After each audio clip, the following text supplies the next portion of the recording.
All right, everyone. I'm just sitting here with one of the best students of all time, Jarrett, and he's looking to get some extra help because he's going to go to some national skiing event because he's an amazing skier. So here's a problem, another application to rational equations, and this one's a kayaker on a river. It's another distance speed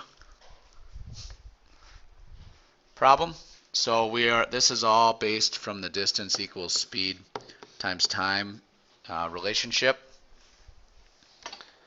And that can be, of course, rewritten. We're using, if we divide both sides by s, as time equals distance over speed, or if we're solving for speed, speed equals distance over time. So we're going to go ahead and organize this information that the problem is giving us into a organizer here. And so we'll make this column distance, this speed, and this time. And looking at the problem, they give us the distance is 2 miles upstream and 2 miles downstream. So the distance is the same, and they just directly tell us the distance is 2 miles. And then there is an average speed of the kayaker. And this was from still water, so this is basically how fast the kayaker is going. So think of it as like a robotic kayaker who is kayaking 2 miles per hour. And it's 2 miles an hour the whole time. So he's going to be fighting the current, so we'll have to maybe label this row against current, and then this bottom row can be with C, or with the current. So we have some variable C here that we do not know, and so that will be our variable C equals average current speed. So that's how fast the river's flowing. Okay, so then we don't really know the actual speed of the kayaker against the current because we don't know the speed of the current, but we can represent that with a variable expression 2 minus C. Because we're going to subtract the current speed from the kayaker's speed because he's fighting against that current going upstream. And then the opposite's true if he's going downstream or with the current. We're going to add C to the kayaker's average speed of 2.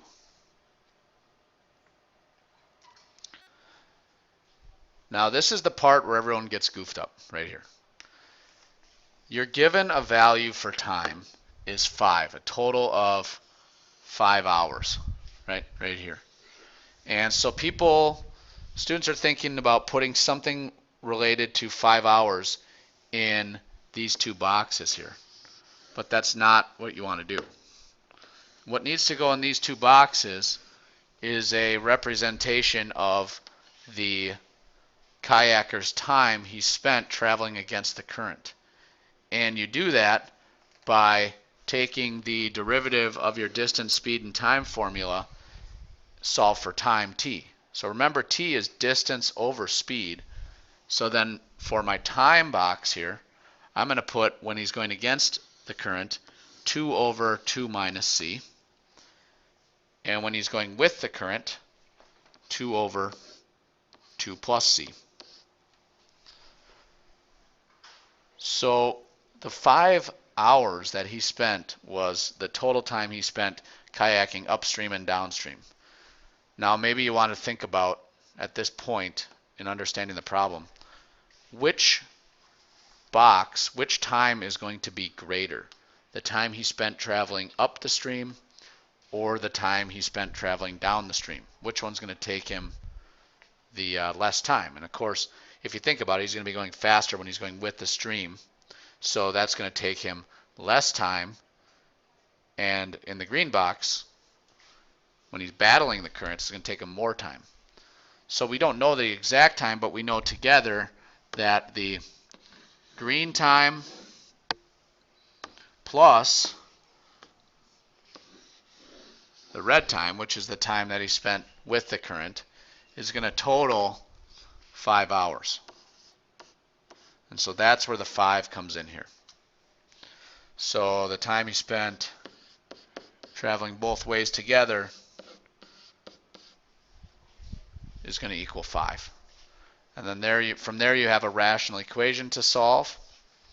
And so we're going to do that by making all of the denominators match. So to make all the denominators match, I have here a binomial 2 minus c and 2 plus c. And so the common denominator between those two items and 1 is the product of them together.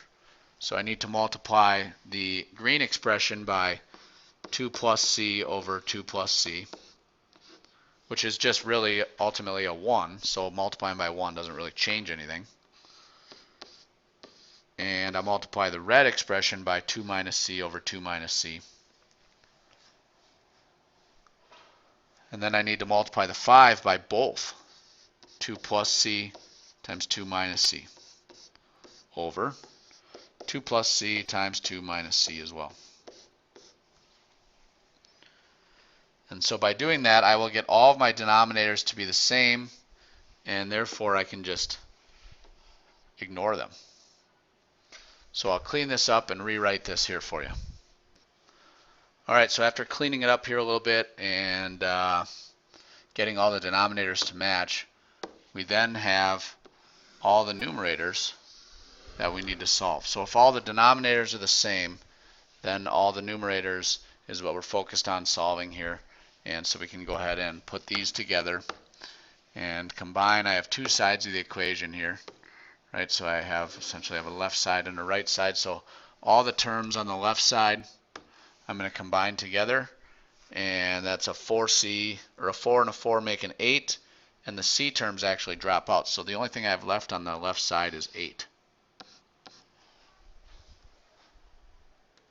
On the right side, I have 20 minus 5c squared. So if I solve, I only have c squared, so I'll be able to solve and get that by itself and square root both sides here. So I'm going to take this 20, move that over there, and actually I'm going to end up with, sorry about that, I'm going to end up with negative 12 equal to negative 5c squared, which essentially means c squared is going to equal 12 fifths.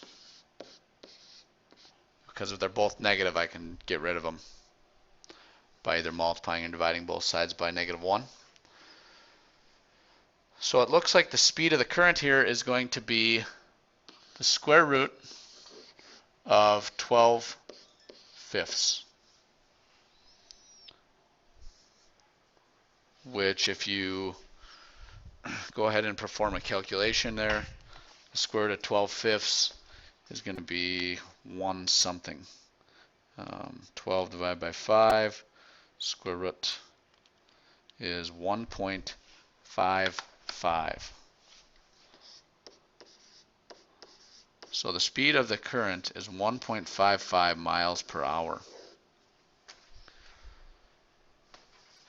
So what that means for our kayaker then, if we go back up to the top here, is that when he's traveling against the current, or she, they're not going very fast at all. They're only going 45 hundredths of a mile in 1 hour. So they're hardly going anywhere. But if they turn around and go with the current, they're going to be traveling 3.55 miles per hour. So that's a wrap. Hope that helped, and we'll see you in class.